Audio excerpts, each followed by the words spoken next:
Law on Partnership. General Provisions. What is partnership? Partnership is a formal arrangement by two or more parties to manage and operate a business and share its profits. I will cite three consecutive articles related to partnership law. Under Chapter 2, Obligations of the Partners, Section 1. And also, I will give situational examples for each article. Let's go first in Article 1801. It states that if two or more partners have been entrusted with the management of the partnership without specification of their respective duties, or without a stipulation that one of them shall not act without the consent of all the others, each one may separately execute all acts of administration.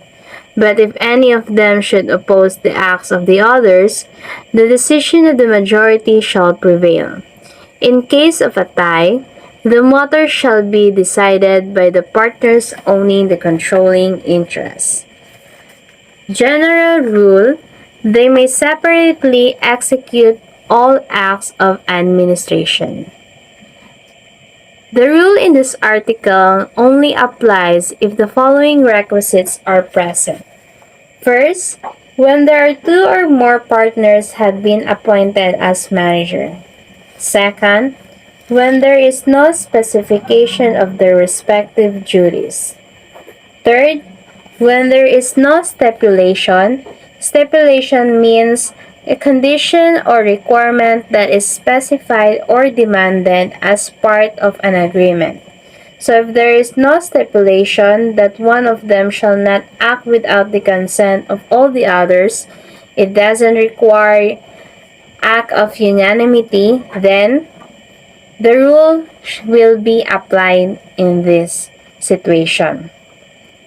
Exception of the rule: one of the managing partners opposed the acts of the others.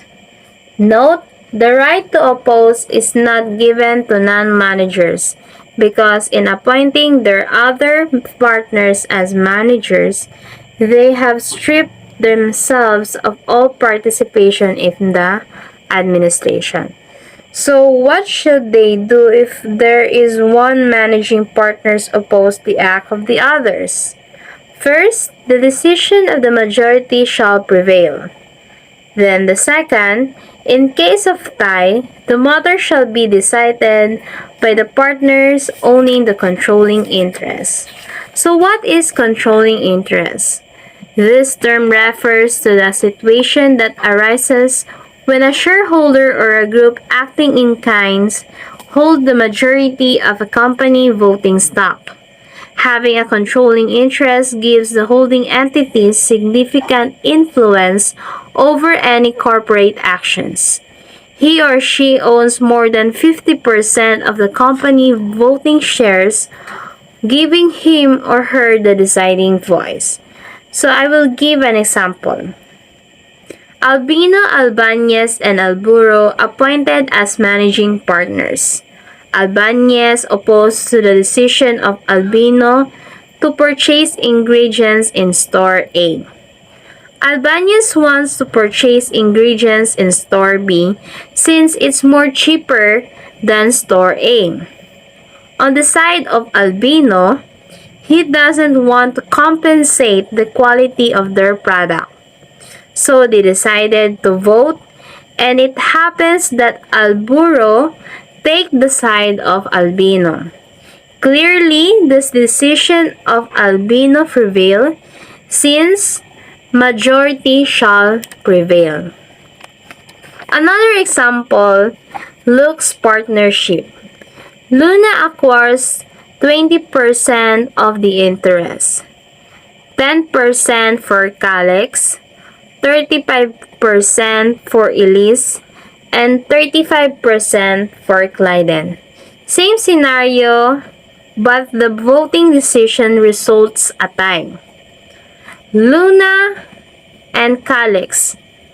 Luna owns 20% plus Calex 10%, a total of 30%.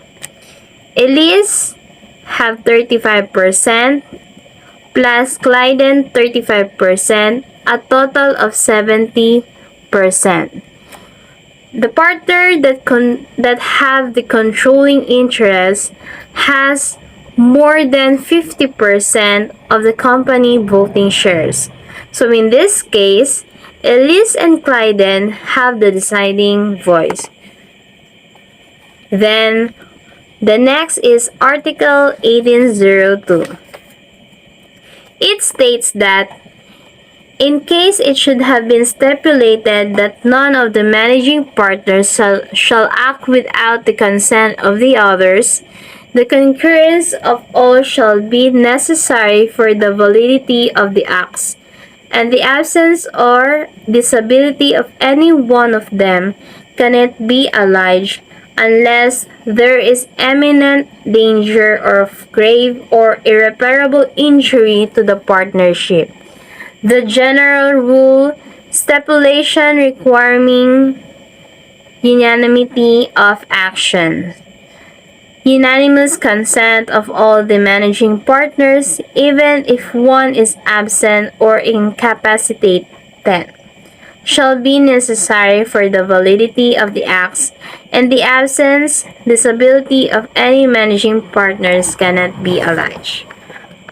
Exception, when there is an imminent danger of grave or irreparable injury to the partnership. In this scenario, the managing partner's action must be unanimously accepted by both of them. This consent is so essential that neither their absence nor their disability can be used to avoid the requirement, in which this case a partner can act alone without the consent of an absent or disabled partner if there is an imminent danger of grave or irreparable injury to the partnership. For example, where the partnership is engaged in the buy and sell business, when it is usual and customary to buy and sell on credit, so that the managing partner A hurry to have a decision and act alone without the consent of managing partner B because of his absence. Another example, Shana and Roshan are in a partnership where they sell fruits. Roshan noticed that the fruits in the warehouse are starting to rot. So without consent of Shana, she sells them. In this case, this will be alright, because if the fruits rot, then it would have been bad on the part of the partnership. Then the last article is Article 1803, states that when the manner of management has not been agreed upon, the following rules shall be observed. Number 1, all the partners shall be considered agents, and whatever any one of them may do alone shall bind the partnership without prejudice to the provisions of Article 1801. Then second, none of the partners may, without the consent of the others, make any important alteration in the immovable property of the partnership, even if it may be useful to the partnership. But if the refusal of consent by the other partners is manifestly prejudicial to the interests of the partnership, the court's intervention may be sought. Note, if there is no agreement as to who will be the managing partners during constitution and after constitution of the partnership, then the assumption shall be that all the partners are managing partners without prejudice to Article 1801, meaning Article 1801 will then apply to their case. The second paragraph of this article provides that the partners cannot simply alter immovable property owned by the partnership without the consent of the other partners, because this is not an act of administration but of ownership.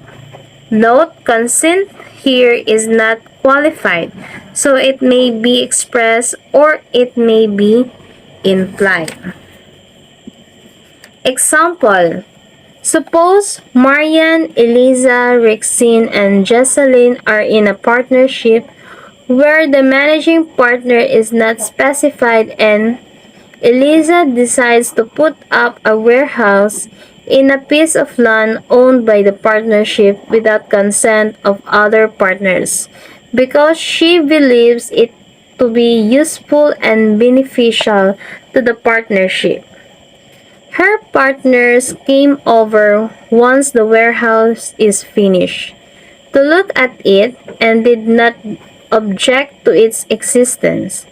Was this valid? Yes. Since the partner did not object, then there is implied consent, meaning an agreement given by a person action, even just a gesture. Since consent was never qualified in the article, it is assumed that implied consent is enough. Suppose before Eliza builds the warehouse, she asks for the consent of other partners who refuse to give it. When Eliza tries to convince them and asks why they refuse to give consent, they simply say that they do not want it to be there, making their objection manifestly prejudicial, meaning there is no reason for their objection. What then is the remedy of Eliza in this situation? Eliza may bring the matter to court. If the court finds the other partners of having no solid reason to object it may compel, means force or oblige the other partners to give the consent. That would be all. Thank you.